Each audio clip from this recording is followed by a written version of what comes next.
دین کا کام اور اللہ کی شریعت کا کام نہ کسی ایک آدمی پر ڈیپینڈ کرتا ہے، نہ کسی جماعت پر، نہ کسی گروہ پر، نہ کسی مسلک پر، نہ کسی ملک پر۔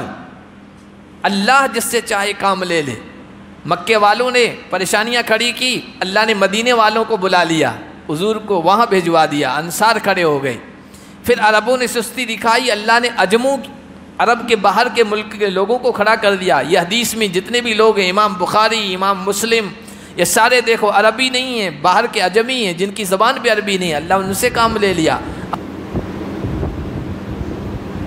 وَإِنِ امْرَأَةٌ خَافَتْ مِن بَعْلِهَا نُشُوزًا أَوْ إِعْرَاضًا فَلَا جُنَاحَ عَلَيْهِمَا أَن يُصْلِحَا بَيْنَهُمَا صُلْحًا وَالصُّلْحُ خَيْرٌ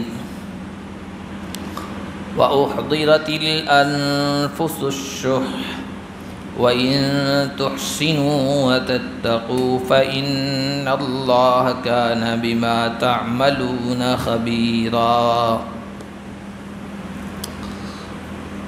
آج کے درس کا آغاز ہم اللہ کے فضل و کرم سے سورۃ النساء کی آیت نمبر 128 سے کر رہے ہیں۔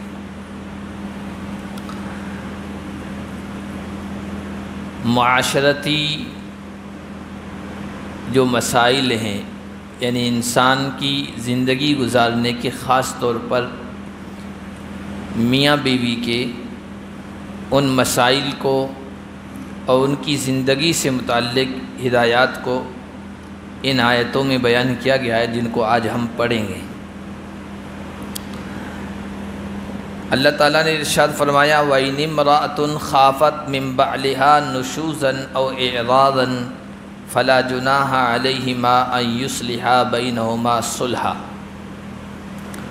اگر کوئی عورت اس بات سے ڈرے کہ اس کا شوہر اس کے ساتھ ظلم، زیادتی یا بے توجہی کرے گا، تو میاں بیوی پر کوئی حرج نہیں ہے کہ وہ آپس میں صلح کر لیں۔ قرآن کریم یہ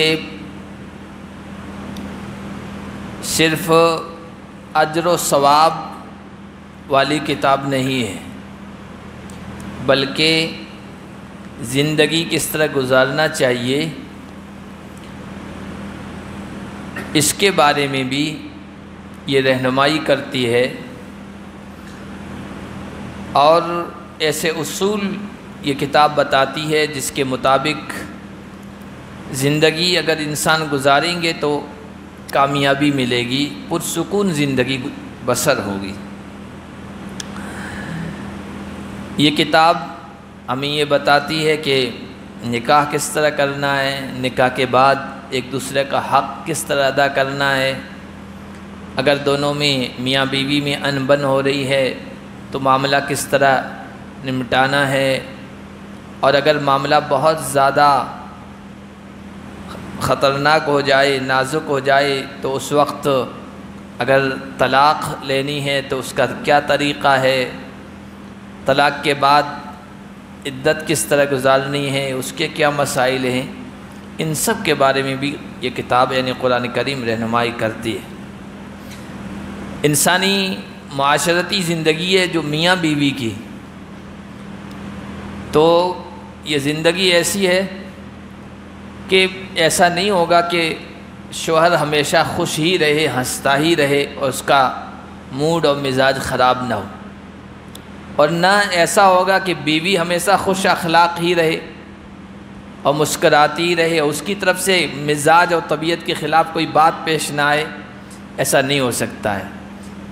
میاں بیوی کی زندگی میں اس طرح کے معاملات آئیں گے کہ آپس کی ناراضگی ہوگی، اور بعض مرتبہ ناراضگی تھوڑی آگے بھی بڑھ جائے گی، جس کی وجہ سے زندگی میں مشکلات پیش آ سکتی ہے۔ تو قرآن یہ کہتا ہے کہ اس طرح کے جب معاملات ہو تو سب سے پہلی چیز تو یہ ہے کہ آپس میں صلح کرنے کی کوشش کریں۔ یعنی یہ بھی نہیں کہتا ہے کہ کسی تیسرے کو بیچ میں لے آؤ. پہلی شکل تو یہ ہونی چاہیے کہ ان یصلحا بینہما صلحا، میاں بیوی دونوں بیٹھ کر آپس میں صلح کر لیں، کوئی بات طے کر لیں. اس لیے کہ تیسرا آدمی چاہے خاندان کا کیوں نہ ہو، جب آ جاتا ہے تو معاملات بننے کے بجائے زیادہ بگڑتے ہی ہیں. گھر کے اندر کی چیز، میاں بیوی کے آپس کی تعلقات کی چیز، وہ باہر جب آ جاتی ہے تو پھر معاملات بگڑنے کے زیادہ چانسز ہوتے ہیں. اس لیے پہلی کوشش یہ ہونی چاہیے کہ خود میاں بیوی بیٹھ کر آپس میں صلح کرنے کی کوشش کریں. والصلح خیر. اب بیچ میں اللہ تعالیٰ ایک عام اصول بیان کر رہے ہیں، صرف میاں بیوی سے متعلق نہیں ہے بلکہ زندگی کے عام حالات، عام معاملات سے متعلق ہیں. اللہ فرما رہے ہیں دیکھو صلح بہتر ہی ہے. اور صلح میں یہ ہوتا ہے کہ ایک آدمی کبھی اپنے حق سے دستبردار ہو جاتا ہے، ایک آدمی کو پیچھے ہٹنا پڑتا ہے اور سامنے والے کو زیادہ اہمیت دینی پڑتی ہے. کوئی بھی معاملہ ہو، چاہے میاں بیوی کا معاملہ ہو، چاہے دو جماعتوں کا معاملہ ہو، چاہے دو گروہوں کا معاملہ ہو، چاہے دو خاندانوں کا معاملہ ہو، چاہے دو ملکوں کا معاملہ ہو، ہر معاملے میں جنگ کے بجائے، جھگڑے کے بجائے، اختلاف کے بجائے، جدائیگی کے بجائے، ایک دوسرے سے دور ہونے کے بجائے صلح بہتر ہے. یہ اللہ نے عام اصول بتایا ہے. عام طور پر جب غصہ ہوتا ہے، غصہ آتا ہے، چاہے میاں بیوی کے درمیان ہو، چاہے دو خاندانوں پریواروں کے درمیان ہو، چاہے دو ملکوں کے درمیان ہو یا دو پارٹیوں کے درمیان ہو، اس وقت دونوں طرف کے لوگ جوش میں ہوتے ہیں اور جھگڑے کی طرف ذہن زیادہ جاتا ہے، مزاج مائل ہوتا ہے. لیکن قرآن کہتا ہے جھگڑے کو چھوڑ کر صلح کی راہ اختیار کرنی چاہیے. یہی انسانوں کے لیے خیر ہے، اس میں ہی بھلائی ہے. وَأُحْضِرَتِ الْأَنفُسُ الشُّحُّ. اور انسانوں کے مزاج میں حرص، لالچ ڈال دی گئی ہے. گویا یہ بتا رہے ہیں کہ کسی کو کوئی فائدہ بتا دیا جائے، میاں بیوی ایک دوسرے کو فائدہ بتا دیں. جب انسان کو اپنا فائدہ نظر آتا ہے نا، تو انسان کے مزاج میں حرص ہے، لالچ ہے. اس فائدے کو سامنے رکھ کر کوئی بھی قربانی دینے کے لیے تیار ہو جاتا ہے. جیسے اب آپس میں میاں بیوی میں جھگڑا ہے، اختلاف ہے، اور بیوی کہہ دے کہ بھائی طلاق نہیں چاہیے مجھے، شوہر طلاق دینے کے لیے اصرار کر رہا ہے، اڑا ہوا ہے، اور بیوی کہے نہیں طلاق نہیں چاہیے، اور میں ایسا کرتی ہوں کہ میرا جو مہر ہے وہ معاف کر دیتی ہوں، یا آپ جو خرچہ دے رہے ہیں نا میں پورا خرچہ نہیں مانگتی، آپ جو کچھ اپنی مرضی سے چاہیں دے دیں، میں جیب خرچ بھی نہیں مانگتی، میں خرچہ بھی پورا نہیں مانگتی، اپنی طرف سے کسی طریقے سے کر لوں گی، تنگی ترشی کے ساتھ آپ کے ساتھ زندگی بسر کر لوں گی، آپ طلاق نہ دیں. چونکہ بچے ہو جاتے ہیں تو پھر اور مسائل پیش آ جاتے ہیں، تو وہ چاہتی ہے کہ میں اسی نکاح میں رہوں، مجھے طلاق نہ ہو. تو عورت اپنے حق سے پیچھے ہٹ جائے اور مرد کو کچھ فائدہ دکھائے. تو انسانوں کے مزاج میں ہے، اب اپنا فائدہ نظر آتا ہے تو تھوڑی موڑی وہ جو بھی اختلاف ہے تھوڑے وہ برداشت کر لیتا ہے. تو مرد تیار ہو جائے گا کہ مجھے خرچہ بھی نہیں دینا پڑ رہا ہے، مہر بھی معاف کیا جا رہا ہے. اور ایسی بھی شکل پیش آتی ہے کہ واقعات اس طرح کے پیش آئے ہیں، میاں بیوی میں جھگڑا ہو گیا، اختلاف ہو گیا، شوہر طلاق دینے پہ اڑا ہوا ہے، تو بیوی نے کہا کہ میرے بچوں کا مسئلہ ہے، میرے خود کے فیوچر کا، مستقبل کا مسئلہ ہے، طلاق دے دو گے. اس لیے کہ طلاق اگر شوہر دیتا ہے نا تو عام طور پر یہ ہوتا ہے کہ عورت کا ہی قصور نکالا جاتا ہے، اگرچہ اس بیچاری کا کچھ قصور نہ ہو. شوہر خود مزاج کا سخت ہے، اس کی طبیعت میں سختی ہے، شرابی ہے، کبابی ہے، بدکار ہے، کسی اور سے تعلقات ہیں اور اس بیوی کے ساتھ نہیں بن رہی ہے، طلاق دے دی. تو لوگ عام طور پر یہی کہتے ہیں اس میں کچھ اخلاق کی کمی ہوگی، سیرت کی کمی ہوگی، عورت کی خامی زیادہ نکالتے ہیں. تو عورت مرد کو فائدہ دکھائے، نفع دکھائے، اپنے حقوق سے دستبردار ہو جائے تو زندگی چل پڑتی ہے. تو اس طرح کے واقعات پیش آئے، کسی عورت کو طلاق دینے پر کوئی شوہر اڑا ہوا تھا، اس نے کہا میرا مسئلہ میرے بچوں کا مسئلہ ہے، ایسا کرتے ہیں آپ مجھے نہ خرچہ دیں اور نہ میری طرف سے کوئی آپ کے کوئی ڈیمانڈ ہوگی، آپ میرے پاس بھی نہ آئیں، بیوی کے جو حق ہوتے ہیں وہ نہ ادا کریں، کبھی کبھار آ جایا کریں، میں راضی ہوں اس پر۔ شوہر راضی ہو گیا اور کوئی طلاق کی صورت بھی پیش نہیں آئی۔ تو اس طرح کی کوئی بھی چیز ہو جس سے فائدہ نظر آئے، اللہ فرما رہے ہیں انسانوں کے مزاج میں حرص ہے، لالچ ہے، ہر ایک اپنا مفاد فائدہ دیکھتا ہے، اس طرح کی بات کر کے آپ اپنے جو تعلقات ہیں اور جو رشتہ ہی نکاح ہے، نکاح کا بندھن ہے، اس کو باقی رکھ سکتے ہیں۔ وَإِن تُحْسِنُوا وَتَتَّقُوا فَإِنَّ اللَّهَ كَانَ بِمَا تَعْمَلُونَ خَبِيرًا۔ اور اگر تم اچھا سلوک کرو، نہیں بن رہی ہے پھر بھی اپنے نفس پہ زور دے کے اچھا سلوک کرو اور اللہ سے ڈرو، فَإِنَّ اللَّهَ كَانَ بِمَا تَعْمَلُونَ خَبِيرًا، تو بے شک اللہ ان تمام کاموں سے باخبر ہے جو تم کرتے ہو، اللہ اس کا بہترین بدلہ عطا فرمائے گا۔ وَلَن تَسْتَطِيعُوا أَن تَعْدِلُوا بَيْنَ النِّسَاءِ وَلَوْ حَرَصْتُمْ۔ آگے اللہ نے بیان فرمایا کہ دیکھو اگر ایک سے زیادہ شادیاں کر رہے ہو تو اس بات کا خیال رکھنا کہ انصاف سے کام لینا ہے۔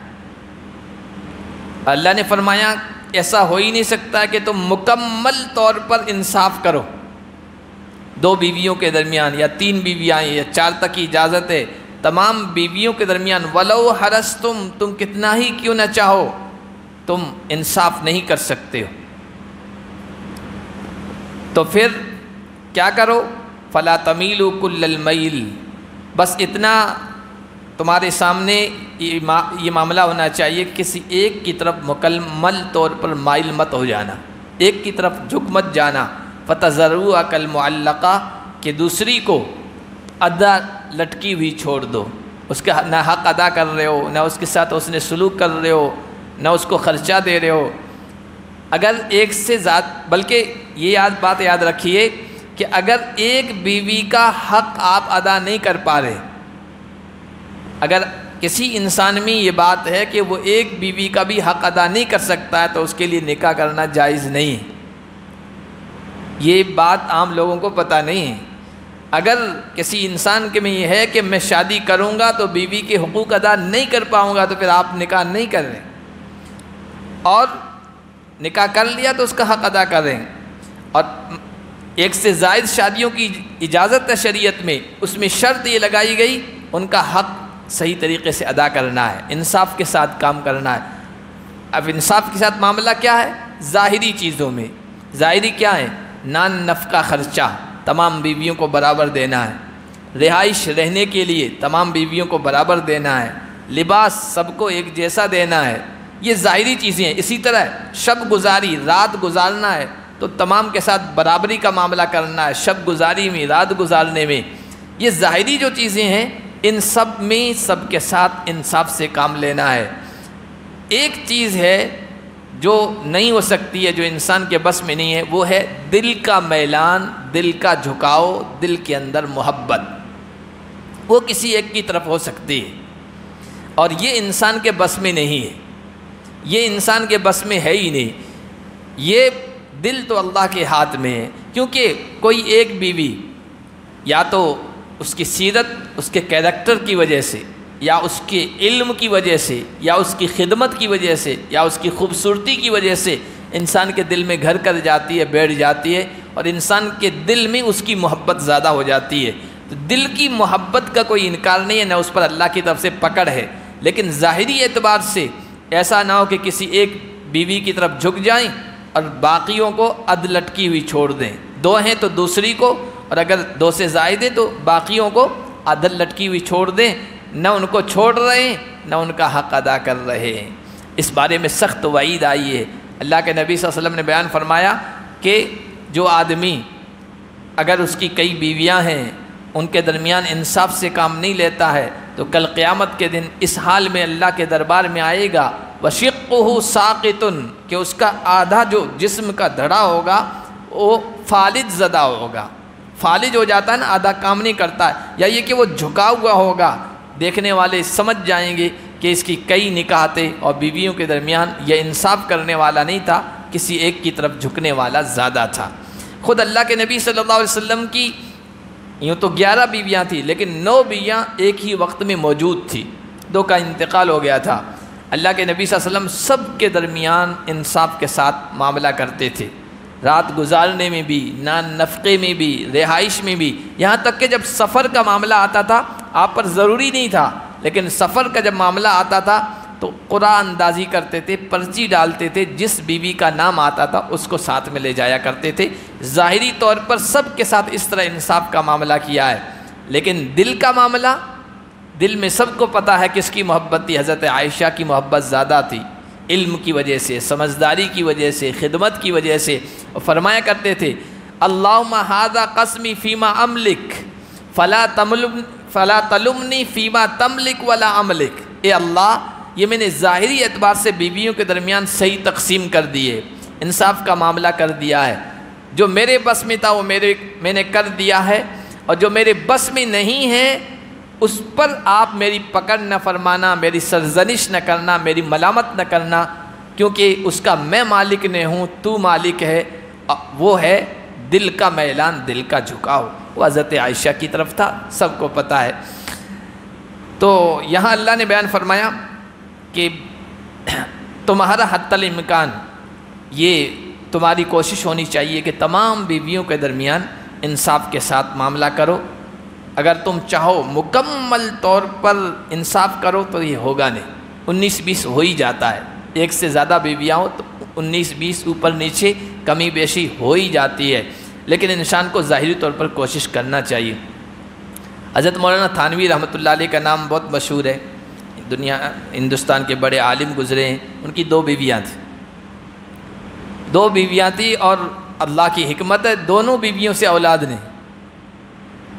نہیں، اور جب بھی بازار سے کوئی چیز خرید کے لاتے تھے برابر سرابر، اور گھر پہ لا کے تول کے دیتے تھے۔ انصاف کا اتنا معاملہ، تول کے دیتے تھے، گھر میں ترازو تکلی تھی، تول کے دونوں کو برابر برابر دیتے تھے کہ کہیں اللہ کل قیامت کے دن پکڑ نہ لے کچھ کمی بیشی ہو گئی۔ یہاں تک کہ کچھ ایسی چیزیں جن میں پتہ نہیں چلتا کیا ہے، جیسے خربوزہ لے کے آئے، تربوز لے کے آئے، 2 لے کے آئے، اب اس میں یہ ہو سکتا ہے کہ بھائی ایک کو جو خربوزہ ملا وہ میٹھا، دوسری کو پھیکا، تو اس میں بھی انصاف کا معاملہ یہ کیا کرتے تھے، 2 تربوز لائیں، دونوں کو آدھا آدھا کاٹ کے تو دیتے تھے، آدھا اس کا حصہ آدھا اس کا حصہ، تاکہ اگر پھیکا اور میٹھا ہے تو دونوں اس میں شریک ہوں۔ یہ انصاف کا معاملہ کیا کرتے تھے۔ تو اس طرح انصاف کا معاملہ کریں۔ وَإِن تُصْلِحُوا وَتَتَّقُوا فَإِنَّ اللَّهَ كَانَ غَفُورًا رَحِيمًا۔ اور اگر تم صلح کر لو، اپنے معاملات ٹھیک کر لو، قرآن یہ کہتا ہے نبھانے کی کوشش کرو، نبھانے کی کوشش کرو۔ وَالصُّلْحُ خَيْرٌ، نبھانا، صلح کر لینا، آپس کے معاملات کو درست کر لینا، تھوڑا اپنے حق سے پیچھے ہٹ جانا اور سامنے والے کا زیادہ فائدہ کر دینا، یہ کرو تو بہتر ہے۔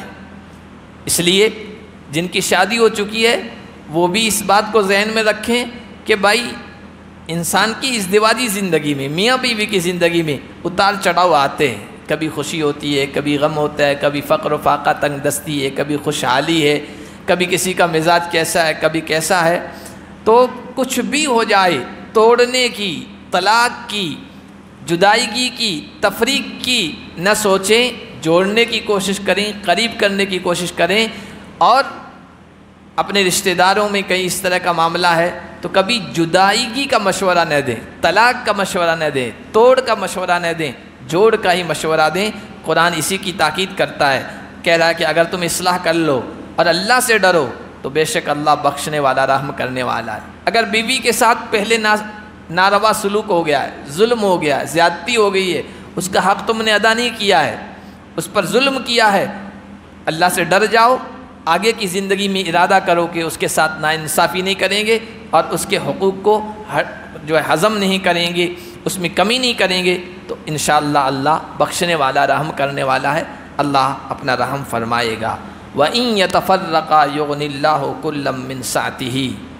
آگے اللہ بیان فرما رہے ہیں کہ اگر دونوں میاں بیوی جدا ہونا چاہیں، بعض مرتبہ ایسی شکلیں پیش آ جاتی ہیں کہ بھائی اب نباہ کی کوئی شکل ہے ہی نہیں، اب دونوں اکٹھا نہیں رہ سکتے ہیں، حالات اتنے نازک ہو جاتے ہیں، تو پھر بھائی شریعت نے گنجائش بھی رکھی ہے طلاق کی، جدائیگی کی۔ لیکن یہ ابغض المباحات ہے، جتنی بھی اللہ تعالیٰ نے مباح جائز چیزیں رکھی ہے نا، ان میں سب سے زیادہ ناپسندیدہ چیز اللہ کو طلاق ہے جائز، کیونکہ بعض مرتبہ ایسی صورتحال پیش آ جاتی ہے کہ دونوں نہیں رہ سکتے، رہیں گے تو زندگی جہنم بن جائے گی، تو پھر اس چیز کو جائز رکھا۔ لیکن جائز چیزوں میں بھی ناپسندیدہ چیز، ایسا نہیں کہ ہر دم بس طلاق کی دھمکی ہو رہی ہے، جائز اللہ نے رکھا ہے تو ہر دم طلاق کی، بیوی بھی مانگ رہی ہے طلاق دے دو، شوہر کہہ رہا ہے میں طلاق دے دوں گا، بس ایک دوسرے کی دھمکیاں دی جا رہی ہیں، ایسا نہیں ہونا چاہیے۔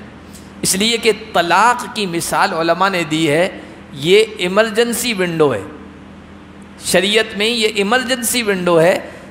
ٹرینوں میں، بسوں میں، ہوائی جہازوں میں ایمرجنسی ڈور ہوتا ہے، ایمرجنسی ونڈو ہوتا ہے۔ جب معاملہ کوئی سخت ہو جاتا ہے نا، ایکسیڈنٹ وغیرہ کا، خطرناک کا، اور کوئی ایسی صورتحال پیش آ جاتی ہے، تب کہا جاتا ہے یہ کھڑکی توڑ کر، یہ دروازہ توڑ کر باہر نکلو، کیونکہ اب اس کے علاوہ کوئی گنجائش نہیں، کوئی راستہ ہی نہیں ہے۔ تو طلاق کا بھی معاملہ شریعت میں، دین میں یہی ہے، یہ ایمرجنسی ونڈو ہے، جب کوئی شکل ہی باقی نہ رہے نبھانے کی، تب کہا جائے کہ اب یہ کرو۔ تو اللہ فرما رہے ہیں اگر جدا ہی ہونا چاہیں، یغنی اللہ کلا من سعتی، تو ٹھیک ہے اللہ کے بھروسے جدا ہو جاؤ، پھر کسی طرح کا کوئی اندیشہ، کوئی خطرہ اپنے دل میں نہ لاؤ، پھر شوہر نہ سوچے پتہ نہیں میرا اب کیا ہوگا، طلاق ہو گئی ہے، اور نہ بیوی یعنی جس کو طلاق ہوئی ہے وہ سوچے میرا کیا ہوگا، میرے بچوں کا کیا ہوگا۔ اللہ فرما رہے ہیں اللہ اپنی گنجائش میں سے ہر ایک کو بے نیاز کر دے گا۔ ہو سکتا ہے اللہ اس شوہر کو پھر کوئی ایسا جوڑا دے دے جس سے اس کی آنکھیں ٹھنڈی ہو جائیں، دل خوش ہو جائے، اور ہو سکتا ہے اللہ تعالیٰ اس بیوی کو کوئی ایسا شوہر دے دے جو اس کا اچھا طرح سے خیال رکھنے والا ہو، اور اس کی ساری فکروں کو، ٹینشنوں کو دور کر دے۔ اللہ اپنی وسعت سے یہ سب کچھ کر سکتا ہے، اللہ کے لیے کچھ بھی مشکل نہیں ہے، اس لیے کہ اللہ واسعاً، وسیع خزانوں والا ہے، گنجائش والا ہے، وسعت والا ہے، اور حکیمہ، اور اللہ کے ہر معاملے میں، ہر فعل میں، ہر حکم میں، ہر ہدایت میں کوئی نہ کوئی حکمت ہے۔ ایک بزرگ گزرے ہیں جعفر ابن محمد، ان کے پاس ایک آدمی آیا، کہنے لگا حضرت بہت پریشانیاں ہیں، فقر و فاقہ ہے، تنگ دستی ہے، اور مالی اعتبار سے بہت پریشانی ہے، کوئی عمل بتا دیجئے۔ تو کہا کہ شادی شدہ ہو؟ کہا شادی شدہ نہیں ہو۔ کہا شادی کر لو۔ کہا کہ ایک آدمی کے لیے کھانے کے خرچے کے لالے پڑ رہے ہیں، اور آپ کہہ رہے شادی کر دو، شادی کریں گے تو 2 آدمی ہو جائیں گے، نفقہ، خرچہ، تقاضے بڑھ جائیں گے، پھر اولاد ہوگی، تو یہ کون سا طریقہ ہے فقر و فاقہ کے دور کرنے کا؟ تو انہوں نے کہا کہ اللہ تعالیٰ نے سورۃ النور میں بیان فرمایا ہے کہ ان یکونوا فقراء یغنیہم اللہ من فضلہ، تم میں جو بے نکاحے ہیں ان کی شادی کروا دو، چاہے کمارے ہوں یا شادی شدہ تھے لیکن بیوی کی وفات ہو گئی یا طلاق ہو گئی، جوڑا ختم ہو گیا، کہ شادی کرا دو بے نکاحوں کی، اگر وہ فقیر ہوں گے، تنگ دست ہوں گے، اللہ شادی کی برکت سے بے نیاز کر دے گا، خوشحال کر دے گا، تو شادی کر لو، اللہ راستہ بتا رہا ہے فقر و فاقہ کے دور کرنے کا۔ پھر ایک آدمی آیا کوئی اور اس نے ان سے پوچھا اور شکایت اس بات کی کہ حضرت میں نے شادی کی ہے، شادی کی بات نباہ ہو ہی نہیں رہا ہے، ہم میاں بیوی میں بہت جھگڑے، لڑائیاں، گھر میں خرچے پورے نہیں ہو رہے ہیں، تنگیاں ہیں، کیا کروں، کھانے کو نہیں ہے، مالی اعتبار سے پریشانی ہے۔ تو انہوں نے ان کو بھی مشورہ دیا کہ طلاق لے لو یا طلاق دے دو۔ پہلے والے کو فقر و فاقہ کو دور کرنے کے لیے شادی کا کہا، اس کو کہا کہ بھائی دونوں جدائیگی کر لو، اس کے علاوہ کوئی اور راہ نہیں ہے۔